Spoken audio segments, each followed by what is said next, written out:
Picture this: a glittering assembly hall, floating like a jewel in the void, where the galaxy's elite, tentacled diplomats, crystalline overlords, feathered envoys, debate the fate of stars.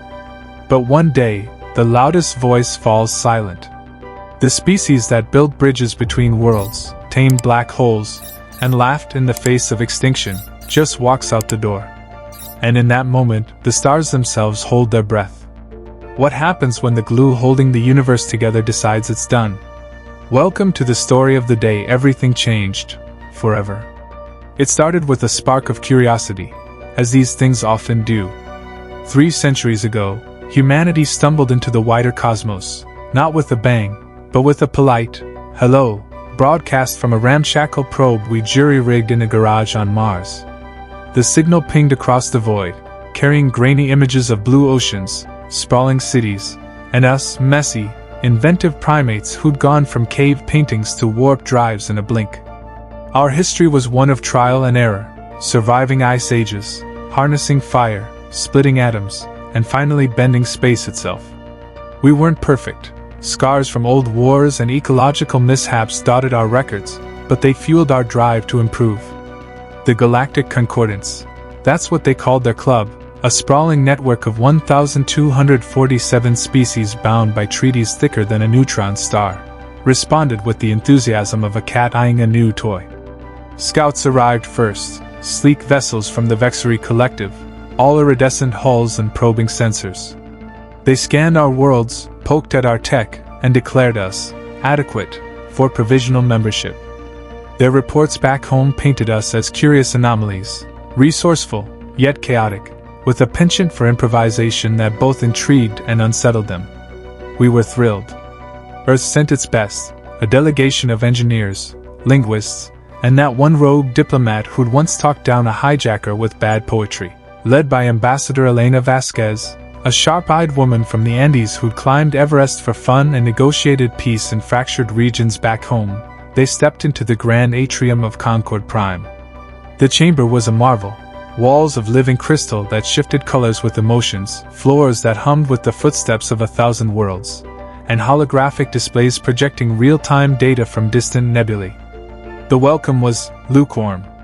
The High Arbiter, a towering being from the Zorith Dominion named Krelix, imagine a walking mountain of bioluminescent vines, each tendril pulsing with ancient wisdom, greeted them with a series of ultrasonic clicks translated as, "You are permitted to observe. Contribute only if queried." No fanfare, no shared feasts. Just a seat at the back, like the new kid at the cool table. Vasquez hid her disappointment behind a professional smile, but inside, she noted the subtle hierarchies. The way elder species like the Zorith held sway, their decisions weighted by eons of tradition. But humans? We adapt. Vasquez and her team dove in, decoding protocols, forging quiet alliances over late-night sims of zero-G chess. They learned the intricate dances of interstellar etiquette, from the Victories' telepathic nuances to the Illyrians' scent-based negotiations. Within a year, we'd upgraded their outdated comms array, preventing a solar flare from frying half the quadrant. The fix involved rerouting energy flows with makeshift quantum buffers, human ingenuity at its finest. "Efficient," Krelix grunted, his vines flickering slightly. "But efficiency is no substitute for heritage." Heritage. That's what they prized. Millennia of unbroken lineages, rituals etched in DNA, passed down through generations without the upheavals we'd endured. We had grit, sure, but to them, we were upstarts. Barely out of our stellar cradle, with a history of wars and environmental blunders that made the elders wary, whispers spread through the corridors. The Terrans are reckless. Their fireworks could ignite the void. Some species viewed our rapid evolution as a threat, fearing our adaptability might disrupt the delicate balance they'd maintained for ages. Years turned to decades, and our contributions piled up like unread memos in a bureaucratic black hole. When the Corvex swarms of bioengineered locusts the size of frigates, engineered long ago in a forgotten war, descended on the outer rim, it was human tacticians who mapped their hive patterns, turning a rout into a surgical strike. Our analysts, drawing from Earth's history of asymmetric warfare, identified weak points in the swarm's communication nodes. We lost 3 corvettes in the fray, their crews hailed as heroes back home, but saved a dozen worlds from devastation. The Council awarded us a commendation plaque, a shiny trinket that gathered dust in our embassy, overshadowed by the grand tapestries honoring ancient victories. Then came the trade disputes, which exposed the cracks in the alliance. The Illyrian cartels, those gas-bag merchants with monopolies on rare isotopes, jacked prices on dilithium after we shared our fusion tweaks, innovations born from desperate energy crises on Earth. Knowledge exchange is reciprocal, Vasquez argued in chamber sessions, her voice steady amid the holographic storm of data projections and dissenting murmurs. She presented evidence of mutual benefits, citing how our tech had boosted efficiency across sectors. But the vote? 1,102 to 145 against us, swayed by the core species' influence. Terran impatience disrupts equilibrium. The arbiter ruled, his vines coiling tightly. Impatience? We terraformed asteroids into breadbaskets while they debated the ethics of synthetic rain for cycles on end. Our scientists collaborated with the neural net minds of the Sylvani, cracking quantum entanglement for instant relays that revolutionized communication. These breakthroughs allowed for real-time coordination across light years, saving countless missions from miscommunication. Yet every innovation got diluted, repackaged as collective wisdom in official records, with human names buried in appendices. Our engineers fixed the station's failing grav plates during a blackout, saving thousands from floating into vacuum by improvising with spare parts and sheer willpower, and got a mere footnote in the logs, while the council patted itself on the back for resilience. The tensions escalated with smaller incidents. A human proposal for shared defense protocols dismissed as overly aggressive, despite simulations showing their effectiveness. Vasquez's team uncovered subtle biases in resource allocation, where fringe worlds, many sympathetic to humans, received scraps while core systems hoarded surpluses. The final insult simmered in the undercurrents. Rumors of a shadow pact circulated. The core council species, fearing our rapid ascent, plotted to cap our expansion through restrictive edicts. Quarantine the upstarts, leaked a memo from the Vorathian bloc, intercepted by a sympathetic ally. Vasquez confronted Krelix in private gardens of phosphorescent ferns, the air thick with exotic scents. "We've poured our sweat into this union," she said, her eyes locking onto his glowing orbs. "We've shared our knowledge freely, from medical nanites that healed your plagues to navigation algorithms that charted safe paths through wormholes. What's the real fear? That we'll outgrow you?" The arbiter's vines quivered, betraying unease. "Fear? No. Prudence. Your kind thrives on conflict, turning crises into catalysts. We maintain peace through measured steps." That night, Earthside polls lit up across global networks. "Time to go home?" the feeds asked, sparking debates in virtual forums and physical town halls. Vasquez called an all-hands meeting, faces from Tokyo to Timbuktu, staring at holoscreens, representing diverse cultures united by a common resolve. "We've given our best," she said, her voice echoing with quiet determination. "We've bridged divides, innovated solutions, and earned our place. But this isn't partnership, it's tolerance, laced with condescension." The vote was unanimous. Not with rage, but resolve forged from reflection. Humanity would withdraw, redirecting our energies inward and toward new horizons. The announcement dropped like a singularity bomb, rippling through the Concordance's networks. No dramatics, no ultimatums, just a crisp communiqué. Effective Cycle 4782.12, the United Terran Alliance rescinds membership in the Galactic Concordance. All shared assets transferred. Gratitude for the shared journey. Clear skies. It was drafted with care, emphasizing amicable separation to avoid escalating tensions. The chamber fell silent as the translation rippled out in a cascade of languages. Krelix's vines froze mid-gesture, his bioluminescence dimming. "This is irregular. Reconvene," he began, but the human delegation was already in motion. Vasquez led her team, now a mix of veterans scarred by interstellar politics and fresh faces brimming with optimism, including a cybernetic whiz kid from Lagos named Aria, whose implants allowed her to interface directly with ship systems. They gathered artifacts, that dusty plaque, a vial of nebula dust from joint surveys, and holographic recordings of collaborative triumphs. They boarded the UTA Resolve, our flagship, a sturdy beast of a ship, all angular armor and thruster glow, designed for endurance rather than elegance, nothing like the Concordance's ornate cruisers adorned with ceremonial engravings. As the airlock sealed with a hiss, young A. Jamal from Detroit cracked a grin amid the tension. "Boss, think they'll miss our coffee replicators? Or the way we fixed their vending machines with duct tape?" Vasquez chuckled, a rare moment of levity. "More than they know. Our little hacks kept half their tech running." The fleet undocked in formation, 50 vessels strong, a fraction of our armada, including exploratory scouts and heavy transports laden with repatriated tech. No weapons hot, no fanfare bursts. Just a graceful arc away from the station, toward the warp lanes home, leaving trails of ionized plasma in their wake. Behind them, the atrium's crystals dimmed, as if the structure itself sighed in regret, the colors shifting to muted blues of melancholy. Word spread faster than a neutrino burst, amplified by gossip networks and pirate broadcasts. Fringe worlds cheered. The upstarts bite back, echoing in taverns and data hubs. Core species panicked in whispers during private conclaves. What of the relays we relied on? The defenses bolstered by their designs?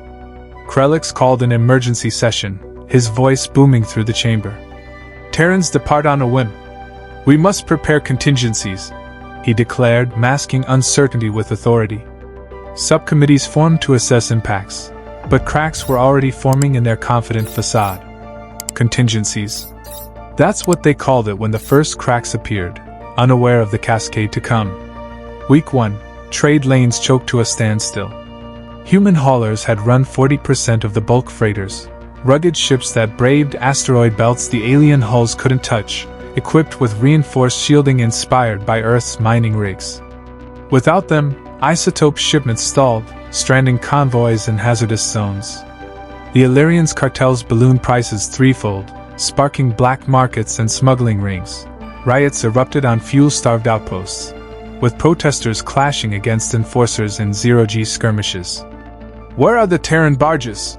wailed a Vorathian merchant, his proboscis drooping in despair as his warehouses emptied. Month 2, the Corvex swarm returned, bolder now, their numbers swelled by unchecked breeding grounds. Without human pattern analysis, algorithms honed from studying Earth's insect ecologies, the counterstrike faltered disastrously.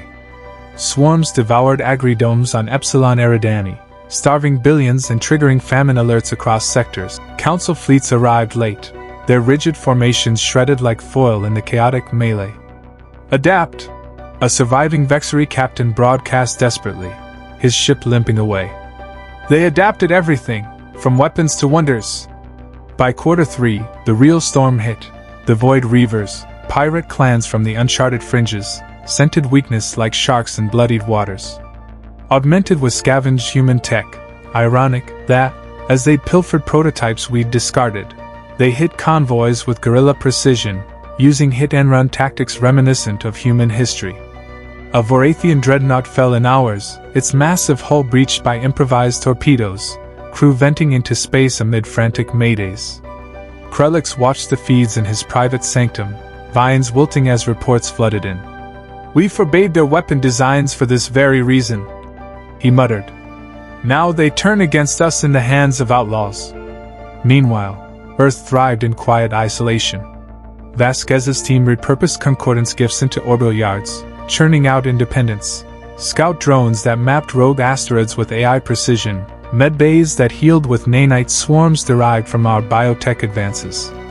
Colonies bloomed on fringe worlds the Council deemed unviable, transformed into vibrant hubs with hydroponic farms and solar sails harvesting energy from nearby stars. Jamal's coffee replicators? They became a hit, exported to new allies, species we befriended in the shadows, like the nomadic Lyrans, who valued our stories over our status, sharing tales around holographic campfires. Internal human society flourished too. With resources redirected, we advanced in leaps, developing sustainable fusion cores that powered entire cities and neural interfaces that enhanced education. Cultural exchanges with allied species enriched our arts, blending Earth music with alien harmonies. Desperation brewed among the concordants. Envoys slunk to Sol's system under cloaks of neutrality. A crystalline Sylvani first, its form shimmering with anxiety. Then feathered Ilarians bearing tribute crates of rare minerals. Rejoin us, they pleaded at Luna Base, a gleaming outpost overlooking Earth's blue marble. Your ingenuity, irreplaceable in these trying times. Vasquez met them in a sunlit atrium, Earth marble floors, not crystal pretension, with views of bustling shipyards. Irreplaceable? You said we were impulsive, mere novices. Now we're essential? She countered, gesturing to holomaps showing our expanding influence. The envoy wilted, facets dulling. We erred. The balance fractures without you. Systems fail, alliances strain. She leaned in, her tone firm yet empathetic. Balance? We offered partnership, shared our breakthroughs in everything from agriculture to astrophysics. You offered scraps, hoarding the best for yourselves. We're building our own now, one where merit matters, not millennia of pedigree. Prove you've changed, and perhaps we'll talk. Word got back via intercepted channels. Krelix, in a rare galaxy-wide address, his image projected across billions of screens. The Terran withdrawal endangers all. We extend an invitation to negotiate. His voice carried a hint of humility, but no outright apology, clinging to pride. The tipping point came at Nexus Prime, a neutral hub teeming with diverse life, where Reaver hordes massed for a killing blow. Council defenses crumbled, ships in neat phalanxes, predictable as clockwork, outmaneuvered by the pirates' erratic swarms. Billions faced annihilation, evacuation fleets overwhelmed as habitats cracked under assault. Then, unbidden, human shadows appeared on the edges of sensors. Not an invasion, but aid, the Resolve and her sisters, slipping through warp shadows with ghost drives we'd invented in secret, cloaking tech born from quantum stealth experiments. No demands, no banners fluttering in the void, just precision strikes. Drones seeding EMP chaff to disrupt enemy comms, corvettes herding swarms into kill boxes with calculated feints drawn from ancient Earth strategies. Jamal, now captain of a fighter wing, his cybernetic enhancements glowing, keyed comms from his cockpit. Nexus Control, this is UTA Echo. Standing by to assist. Your call, no strings attached. The response crackled through static. Terrans? By the void, yes. Coordinates incoming. In hours, the Reavers scattered, their fleets fracturing under the unexpected onslaught. Saved worlds cheered human names in a dozen tongues, broadcasts filled with gratitude from survivors. Krelix watched from afar, his form slumping in his chamber, binds coiling inward. They returned not as members, but saviors. He admitted to his aides, a profound shift in his worldview. Back home, Vasquez addressed the assembly, not the council's echoing halls, but Earth's new stellar forum, a domed arena on Mars packed with reps from a dozen allied worlds, humans and aliens alike sharing seats as equals. We didn't leave to conquer, she said, her voice amplified to the crowd. We left to thrive, to build without barriers. Let them learn. The universe doesn't revolve around councils or ancient hierarchies. It revolves around those bold enough to fix it, to innovate, to unite through action rather than edict. The forum erupted in applause, symbolizing a new era of independent coalitions. And so, the day humans turned their backs on the grand halls marked not an end, but a dawn. The galaxy, once smug in its stasis, now orbits a new truth, without the spark of human will, the relentless curiosity, the unyielding resilience, the capacity for empathy amid strife. The stars grow cold. We've forged paths untrodden, alliances unbreakable, wonders untold that redefine possibility. The universe? It's bigger now, wilder, weirder, and waiting for what's next, inviting all who dare to contribute. If this tale of cosmic comeuppance fired your engines, hit that like button, drop a comment on what human trait you'd bring to the stars, and subscribe for more HFY epics. Until the next warp jump, keep reaching.